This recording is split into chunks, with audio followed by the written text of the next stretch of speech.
Imagine that each morning when you wake up, you're smiling and looking forward to your day, knowing that you're happy even while dealing with grief and loss. The Grief and Happiness podcast inspires, comforts, and supports you with each new episode. For more support, check out the Grief and Happiness Handbook and cards. I welcome you to listen to this podcast and discover endless possibilities for your life.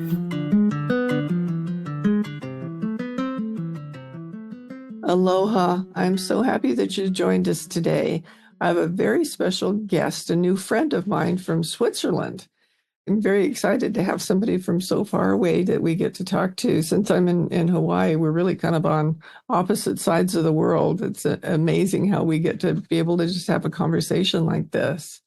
I recently met Andrea, and I found out that she is also had a husband die, and you'll see that she just smiles all the time. She's a very positive, beautiful person. So I wanted to know her story, that how she did that. So that's kind of what I want to talk about today. So this is Andrea Betschart. Did I say that right? Yes. Oh, good. And Andrea, could you tell us a little bit about you? Yes, I'm happy to be here and that I met you in Vegas on stage. So like the gambling region.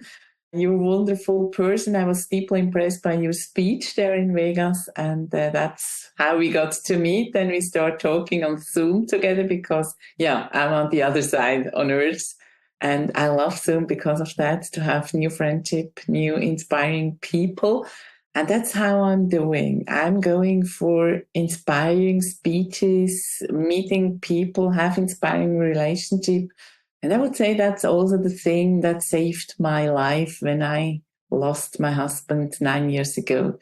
Yeah, it was also like an initiation that I start to think and feel and realize that there are other things than I can touch and see with my eyes. And suddenly I start to see and feel the psychic way. Every sense and perception was open then, and that was these both sides. And I think that's one of the wins that I can now really see on both sides of the medal. And I can choose which side I will look at. I was always a positive person. I was always the missionary one who was trying new stuff. And I had always the goal to have fun in my life. I didn't like to do stuff I don't have fun, I don't love. So I think the roots have been here to have a fun, crazy life. I had a fun, crazy life until this incident happened. Even there, it helped me to go through, I think, and when I was talking with you, in a different way than some people go. That's wonderful that I can see that in you. I know we talked before about how people frequently, when they're dealing with loss, think that they're never going to be happy again, that they don't know what to do. And a lot of times they just sit and don't do anything. And I'm so impressed with you that you get out there and you do things that you love, and you're doing something different that I never would have thought of before. Is you get to live in Switzerland, so you get to do things like mountain climb, and I never would have thought about that. And you've taken that one step further with helping children with mountain climbing. Can you tell us about that? Well, I had always loved the mountains. They gave me power. I always felt safe in the mountain. Even my husband died in an avalanche in the mountain. They are still, I'm not angry at them. I don't hate them. I still go there because it's a place of peace and power for me. And that's also why I do mountain climb and why I choose still. Well, before he died, we did mountain climbing together. We teach children how to climb mountains. And then they asked me if I do it on my own now with the children. And I decided, yes, I will do this because this is something I love. It gives me power. It's nourishing me. It's inspiring, because to go with children into the mountains, that's just crazy. They are open. they're just fun. They love to have, they are joy, let's say that like way. And they want to have joy. And it was one of the region I realized that there I really can be myself without what happened when you lose somebody. And that's different long time that the people around you are coming with this intention. Oh, you lost somebody. You have to be sad now. But I don't want to be sad all the time. Yes, I have sad moments when I lose somebody, but it's not the whole day is out of sadness. That's not balance.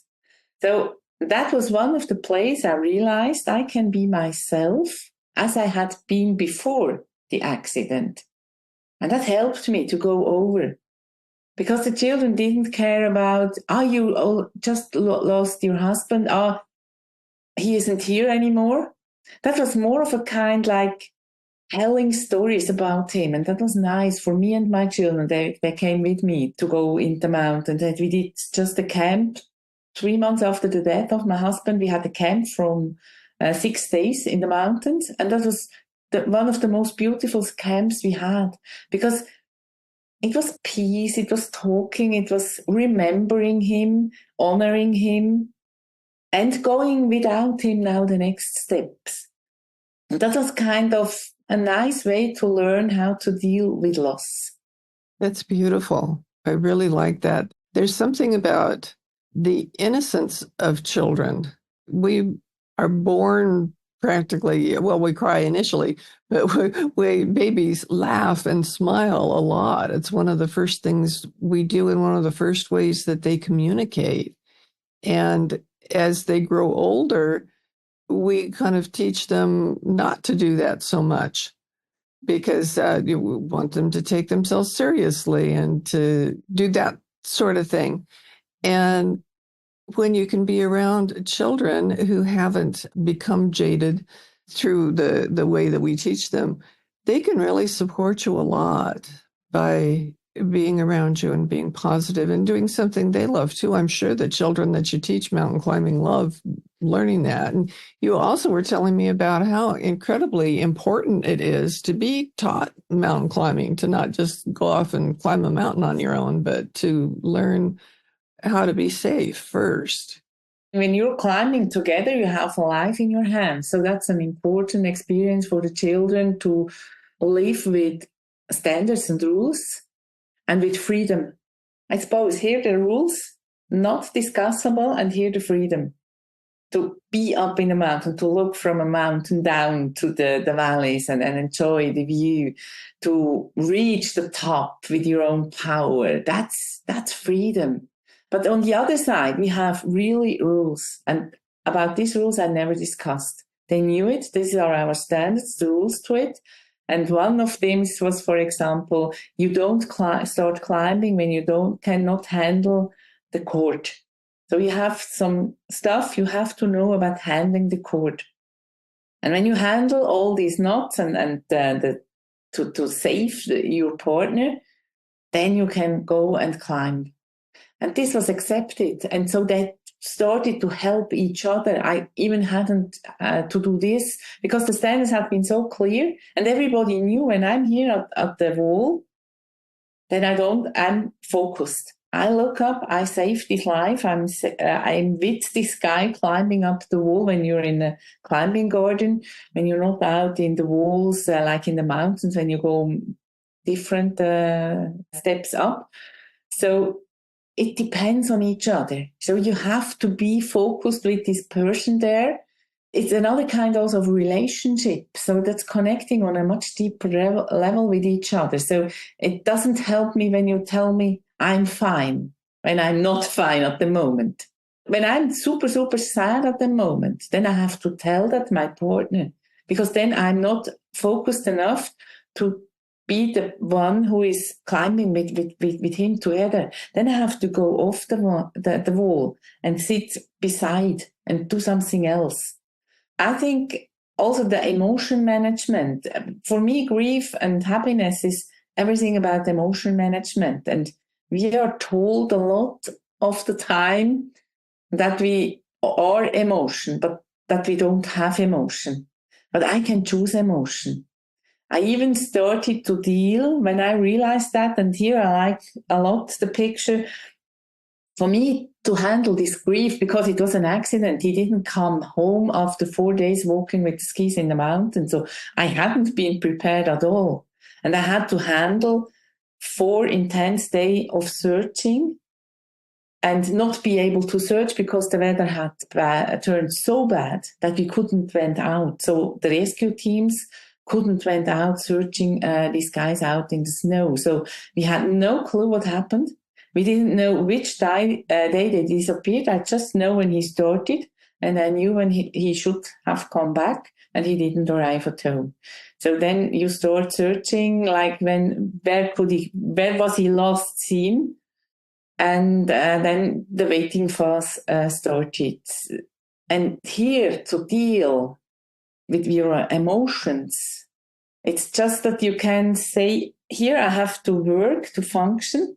And then I have some time in the night where I can surf the waves of fear, of sadness, of grief, of being super depressed, hopeless. And when you realize that, and that's really something when you just lost a person you love very much, look at the picture like these are waves. The grief is coming in waves. And you can not surf, but you can decide how big waves you are able to surf on this day, on this night. You even can choose, I go now or I go 2 hours later. But what you not can choose is, I don't surf this wave. Somehow, somewhere, you have to take the waves of grief and sadness. But you can really choose like 24 hours with these waves to say, I choose this wave today, this big, or I take the huge one because now I'm stable and strong, I can do it. And so I start dealing like with thinking in waves with my body, with my emotions, so that I get my own flow. What meant during the day, I was doing all the stuff you have to do when somebody leaves you. And he was even living abroad. So I had to deal with all kind of stuff to bring him back from a foreign country. And the night was my time. And because it was quiet, and there I was ready to surf some kind of waves. It was, but not only to surf the waves, but also this time of self-care. And that's the most important thing. And I think this is all your cards about, all your books about self-care. You have to take time for yourself because that's the last thing you want and think to do. But when you don't do it, and I didn't do it for the first 2 days, and then I really thought, I'm going to get crazy. I will lose my mind. And this was the point when I decided I can handle my emotions, but I have to look after myself and I have to take time for myself. And then I made a deal with myself and I told myself, from now on, you go every day for at least a half an hour outside on a walk. And when you're not able to do that, you inform now all your friends around you. If they ever go out on a day, they have to come and take you out, ask you out. If you have time, if you hadn't been out, so that I had the support from them. That was the stuff I organized for myself. Because I get the power when I'm outside. I get reconnected. I get grounded when I'm outside. So when I'm only inside, I lose my mind. I cannot be inside. So that was the point of the 2 days when I really was sitting there and nearly losing my mind because I didn't care at all about myself. The family system broke down, so the family couldn't care about me. So I had to do it everything on my own because they couldn't support me. They had been frozen. That was after these 2 days, I really had to say, stop. Now it's your time. And friends, when you really want to support me, take me 1 day out. Just come and take me out. You don't have to do anything but do this one thing. and it worked. And it was marvelous. It was also this time, but it was not like be freezing. So when I went out with my friends, you get the deeper talks together.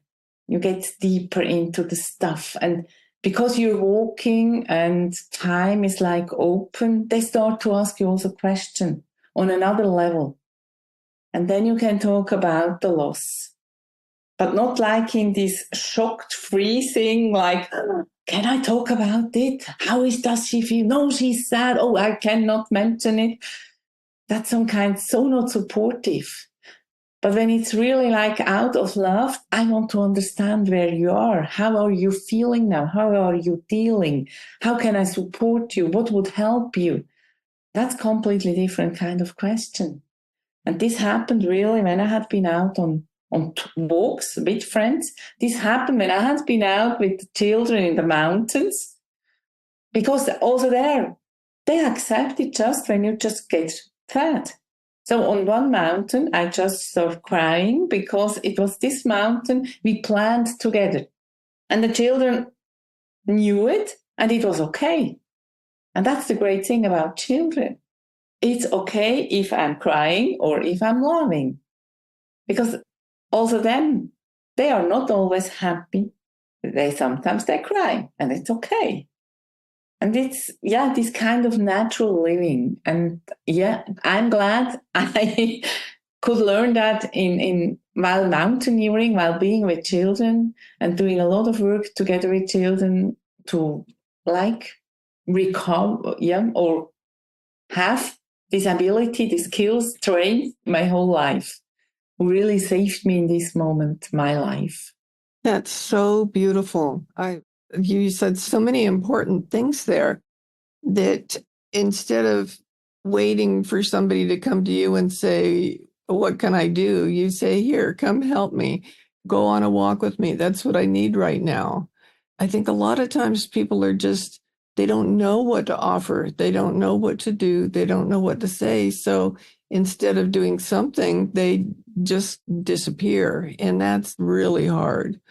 So for the person who's grieving, speak out for yourself. Say, please take me on a walk with you. When you're ready to go, I'll go with you because I really want to go on walks. That deep communication that comes out on walks is so beautiful and can be so supportive and just exactly what you need. So that's just so important. And to not give up something that you're passionate about. You love the teaching mountain climbing, and some people, especially if they've done whatever that activity was with their loved one, they might be hesitant to go out and do it without their loved one. But if you can say, I love teaching kids mountain climbing and I can do that, I don't have to have my husband to do that with me. It was wonderful when he was there, but I can do it myself. And then you can find that joy too. And that's just beautiful. It even happened that when, he died in springtime, and when it was autumn, like the older one, I was guiding the 10 till 16 old children. And from 16 to 21, that's like another group. But as we have been always in connection, because they helped me out also to guide, because you need for 3 children, you need 1 guide. You need a lot of helpers there. So they asked me if I want to come with my children to this camp with the older one. And at this time, my children had been 10 and 11. So they had been much, much too young for this camp. But they asked me out because they knew that some kind of organizing holidays could be perhaps a challenge, and this worked for me. So they just asked me out, said, we have still some places, come up with us. I felt super good with them together. So then the offers came, and I took the decision to go out and to say, that helps me. Then the offers came.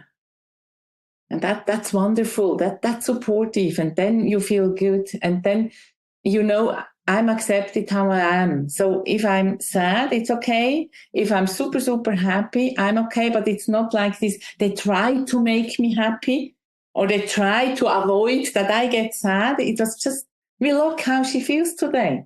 And perhaps when we feel she's a little bit too sad, then we try to laugh with her. But if it doesn't work, it's also okay. And I think it's much, much more natural way of living than I could experience with adults. Most of the adults are some kind of strange because they try to talk around, permanently thinking about it and avoiding it, and then looking like, oh, I don't mind, and how are you feeling? Like, and then you think, what's wrong with you? I'm here. I'm still alive. Yes, I had a loss, but somehow I have to deal with it because I, for myself, decided to live. And perhaps I can also talk about this reset room I got, because I think that's some interesting gift also I got. It's really for the moment when, well, you have to imagine this 4 day of searching.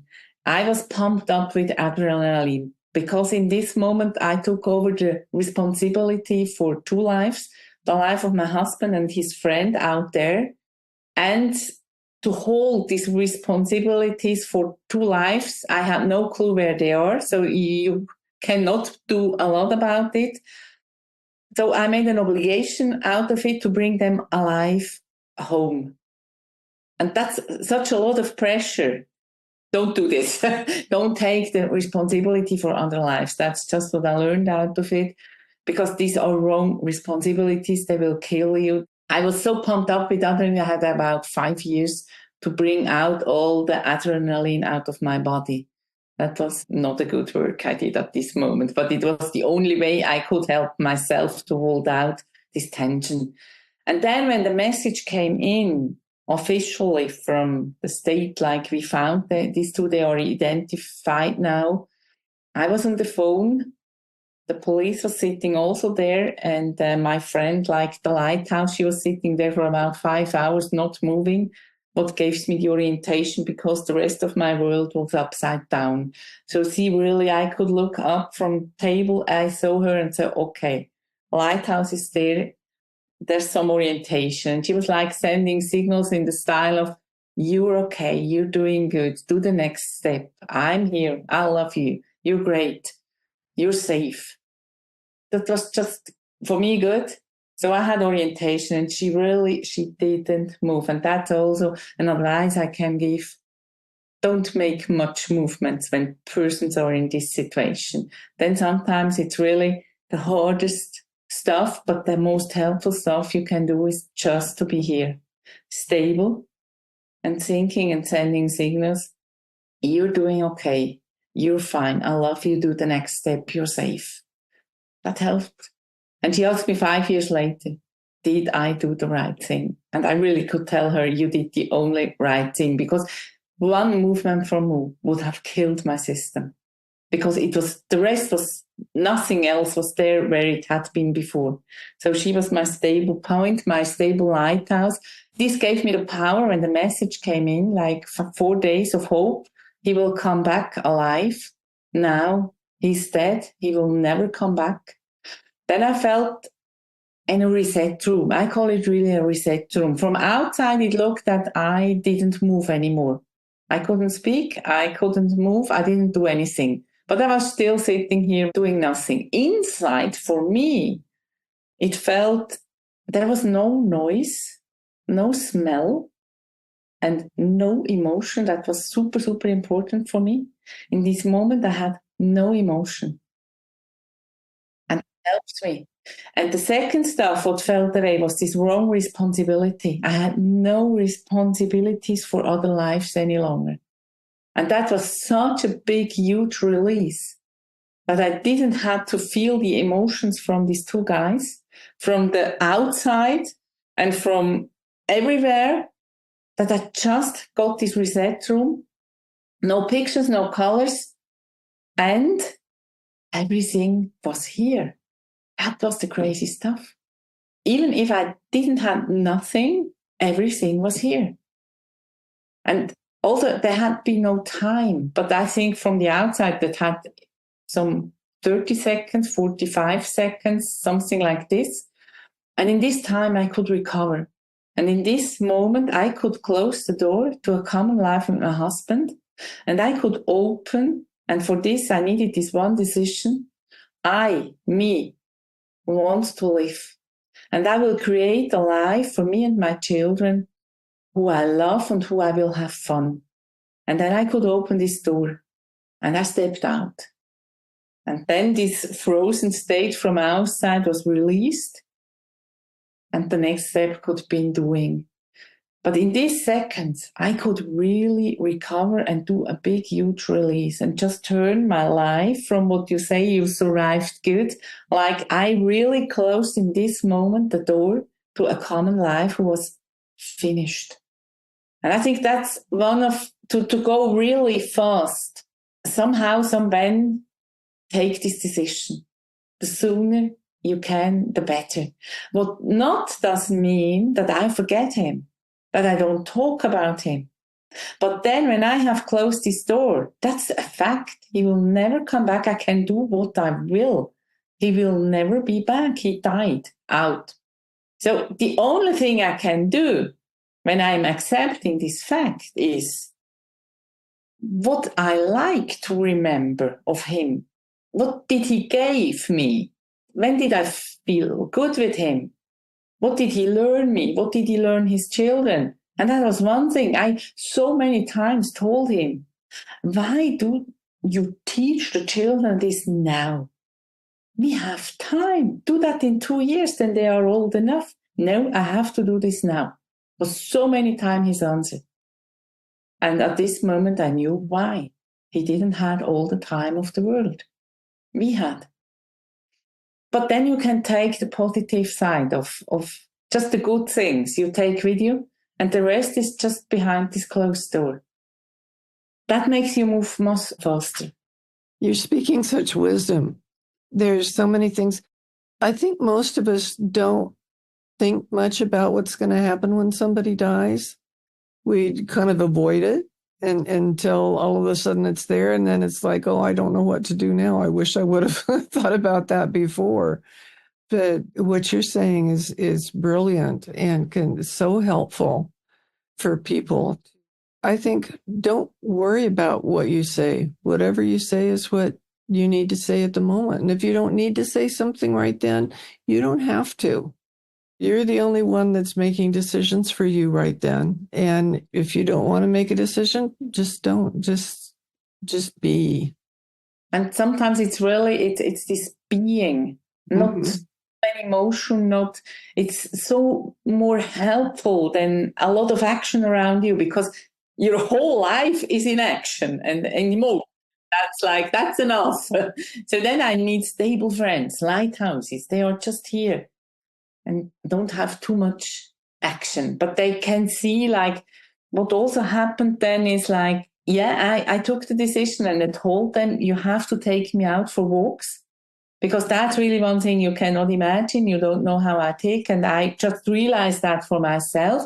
But the other thing what happened is just sometimes friends had been standing at my door asking me, I think you don't have anything in your fridge. I will go and buy you something. Show me your fridge, or just I go in your kitchen, I look what's in the shelves and then in the fridge. Tell me what you don't like, and then I go shopping for you, because I don't think you want to go now to the stores. I could tell them yes, but I couldn't have tell them that I need that just at the moment, or that I don't want to go to the stores, because I didn't have capacity to think about such daily usual things.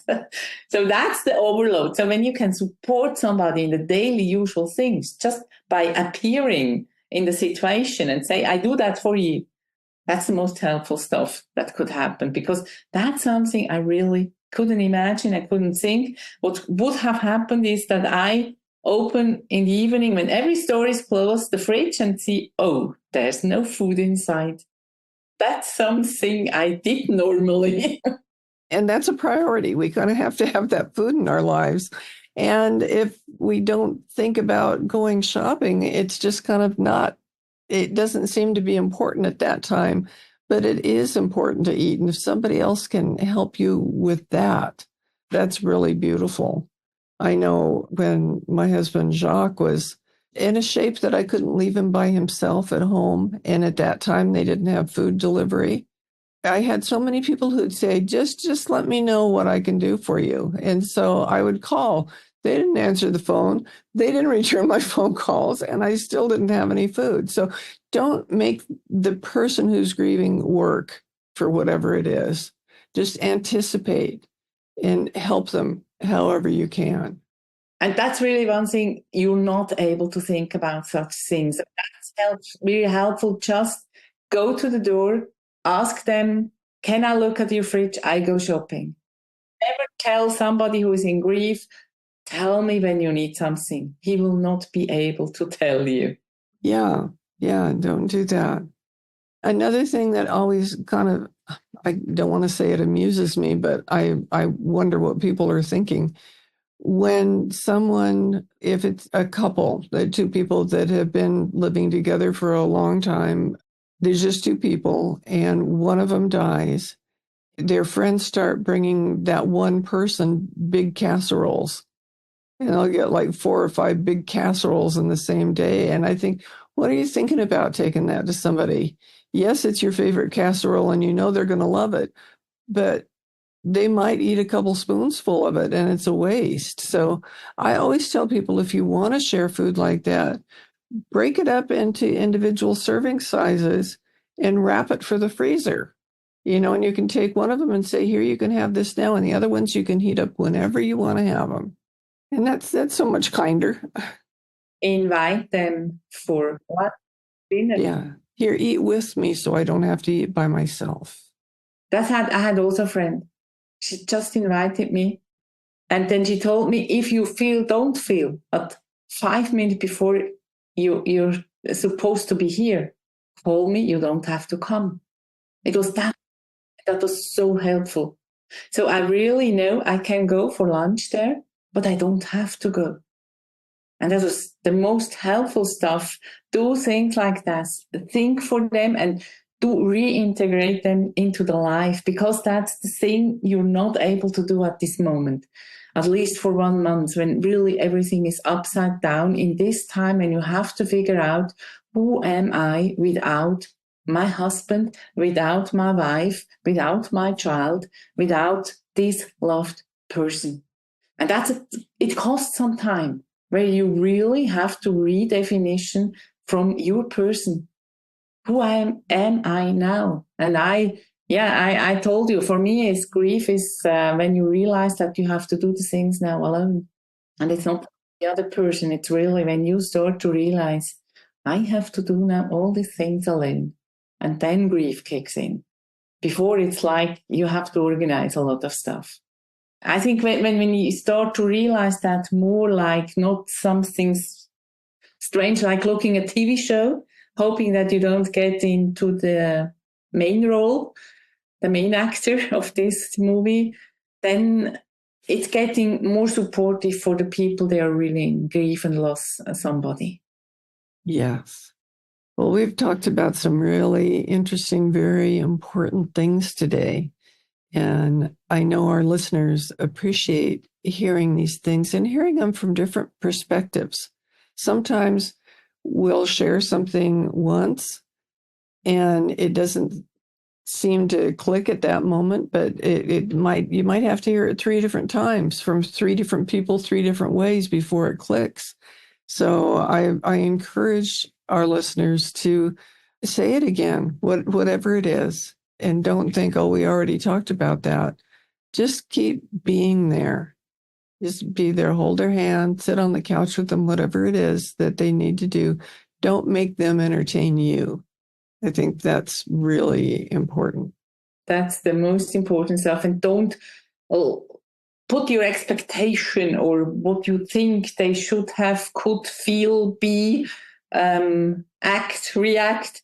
Let everything in front of the door and go into these apartments, houses, flats, whatever, without any expectation, just with your love and your attention you have to give. That's all there is love, really, when you get right down to it. So thank you for sharing your love with us today. I really appreciate that. And be able to share some stuff like this, because I think important. We don't talk much enough about grief and how to deal with grief in a helpful way. I agree. That's why I do what I do. That I appreciate really your work. You're doing a great, super, super important work. I didn't have the courage to do that until now because I thought when I do it, it has to be helpful. And I had 9 years to figure out to make it helpful for people. But I'm now ready and I'm super, super glad you invited me into your podcast. Oh, and I'm so happy to have you as a guest and as a new friend. We can stay friends forever. So. Yeah.